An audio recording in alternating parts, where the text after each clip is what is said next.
Hi mga idol! Bago tayo magsimula, isang paalala muna. Ang kwentong ito ay isang fanfiction lamang na isinulat ni Breaker Dreamer at wala ito sa tunay na kwento ng slamdunk o anime. Tayo na, simulan na natin. Samantalang, nagtanong nga itong si Rukawa kung hindi pa ba uuwi itong si Sakuragi dahil alauna na nga ng madaling araw. Ngunit umiling lamang si Sakuragi bago tiningnan ang pintuan ng kwarto ni Aki. Kasi madaling araw na nga pero ayaw nang iwan ni Sakuragi ang kanyang nobya. Hindi ko pwedeng iwan si Aki. Nangako ako sa kanya na hindi ko siya iiwan. Umirap si Rukawa dahil sa isinagot na dahilan ni Sakuragi. Suminghal ito at nailing pa. Ang corny ha. Tsaka babantayan ko naman ang kapatid ko dito.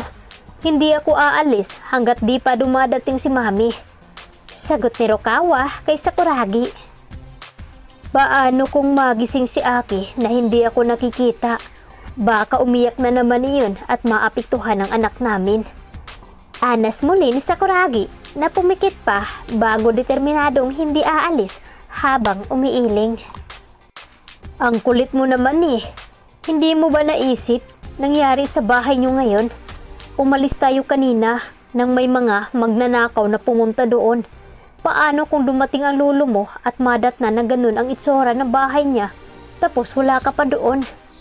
Anas ni Rukawa na nakapagpamulat kay Sakuragi dahil naaalala niya nga bigla ang nangyari kanina sa kanilang bahay.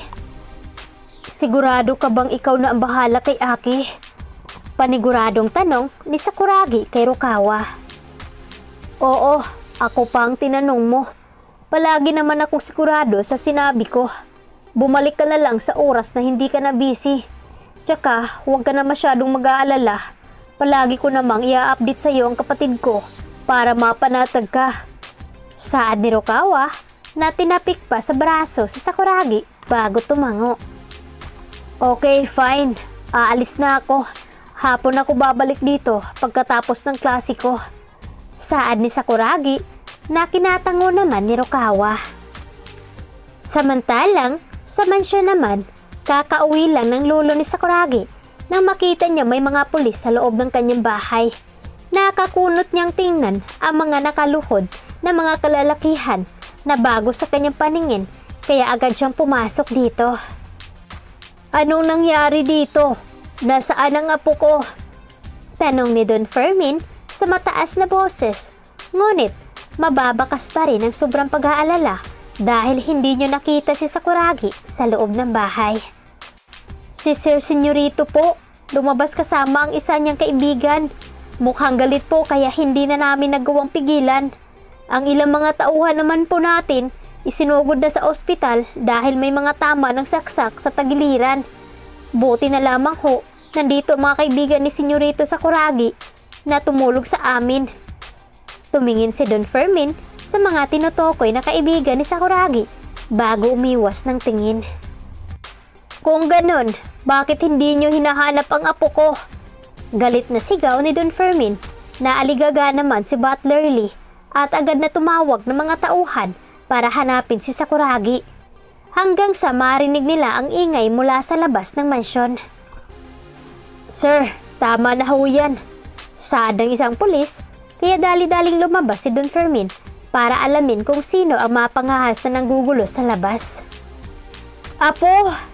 Gulat na bulalas ni Don Fermin na makitang galit na galit si Sakuragi habang pinagsusuntok ang lalaki. Pigilan niyo ang apo ko! Dalian niyo! Tumakbo naman ang tatlong bodyguards ni Don Fermin para pigilan si Sakuragi. Pero nadadamay ang mga ito sa pananapak ni Sakuragi sa mga magnanakaw na ngayon ay nakahandusay sa sahig. Mga nakapusas na rin ang mga ito kaya wala na silang laban. Mga walagya kayo! Muntik na mapahamak ang bibi ko dahil sa kasamahan nyo. Mga hayop kayo! Galit na sigaw ni Sakuragi na walang tabas na pinagsisipa ang 5 lalaki sa sahig. Nagulat naman si Don Fermin sa narinig kaya dali-dali siyang bumaba para pigilan ang apo. Madadamay din sana si Don Fermin sa galit ni Sakuragi nang makita niyang lolo niya pala ito. Hinihingal na humihinto ito bago lumunok at nakayukong bumuga ng marahan na hangin. Apo, anong sinasabi mong muntik na mapahamak ang apo ko? Tanong ni Don Fermin sa mahinahon, ngunit delikadong tono. Tumango si Sakuragi bago tiningnan ang lolo niya na naluluha na. Ang sabi ni Tita Akira kanina sa akin, nung dumalaw ako sa hospital, tinulak daw ng isa sa kasamahan nila ang nobya ko. Lo, masila ng pagbubuntis ng nobya ko. Paano kung... Hingal na sumbong ni Sakuragi sa kanyang lolo. Tumingin si Don Fermin sa isa sa bodyguards niya bago tinanguan. Sir, dalhin niyo na ho sa presinto ang isa po sa mga tauhan ni Don Fermin ang mag-i-interrogate sa kanila. Huwag po kayong mag-alala. Pulis rin naman ho iyon. Gusto lamang alamin ni Don Fermin kung sino-sino pa ang mga kasamahan na nanloob sa bahay ng nobya ni Senyorito Sakuragi. Sa Adi Butler Lee, tumango ang pulis bago tinanguan ng mga kasamahan na papasukin na nga sa loob ang mga lalaki.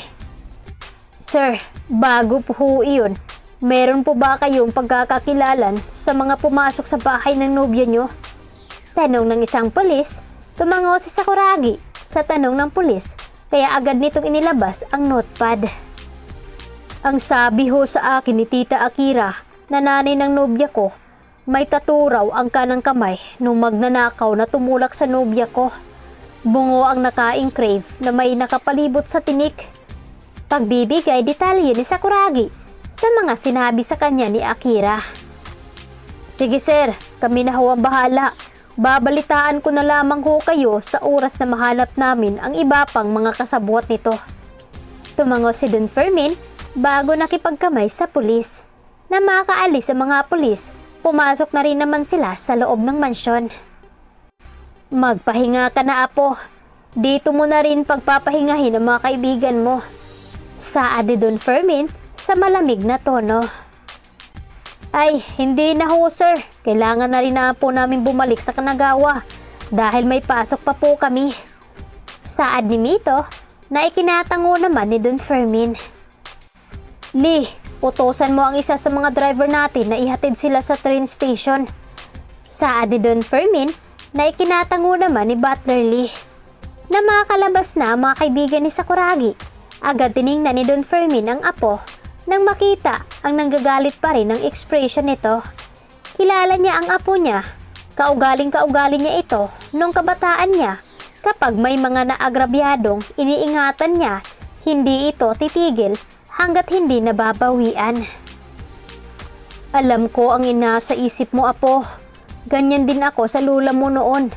Sige, tutulungan kitang hanapin ang mga gumawa nun sa apo ko at sa nobya mo. Pero pagkatapos nun, titigil ka na sa pakikipagkita sa kanila.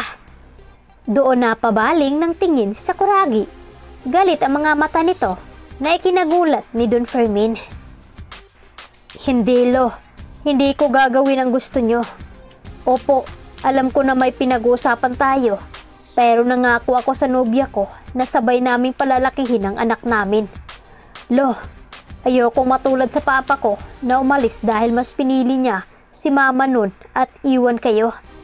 Ayokong iwan ka ng dahil lang sa selfish na rason. Apo niyo ako at magiging apo niyo rin ang nobya at magiging anak ko. Whether you like it or not, lolo, gagawin ko ang gusto ko kahit magalit pa kayo sa akin. Iyon ang tanging alam ko para ipaalam sa inyo na may kwenta akong ama at apo.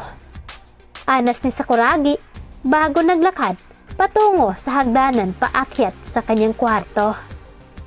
Ngumiti naman ang palihim ang lolo bago proud na tiningnan ng apo. Tiningnan niya si Butler Lee bago ito tinawag. Alam mo na ang gagawin, Lee. Huwag mong ipapaalam sa apo ko kung ano man ang iuutos ko sa iyo. Jack, ako na magagalit iyan sa oras na mangialam ako. Saad ni Don Fermin kay Lee. Huwag ho kayo mag-alala sir. Ako na ho ang bahala. Sabay yukod ni Lee sa harap ni Don Fermin. Samantalang sa hospital naman, Pagigising pa lamang ni Aki at agad niyang hinahanap si Sakuragi. At ang tanging nakita niya ay si Rukawa at ang ina nitong nag-aalmusal. Ano nga kaya ang pinaplano dito ni Don Fermin? Laban dito sa mag-ina ni Sakuragi. May binabalak kaya silang masama? Kaya ito ang dapat nating aabangan mga fam sa susunod natin na mga episode. At sa muli, maraming salamat sa patuloy niyong pagtutok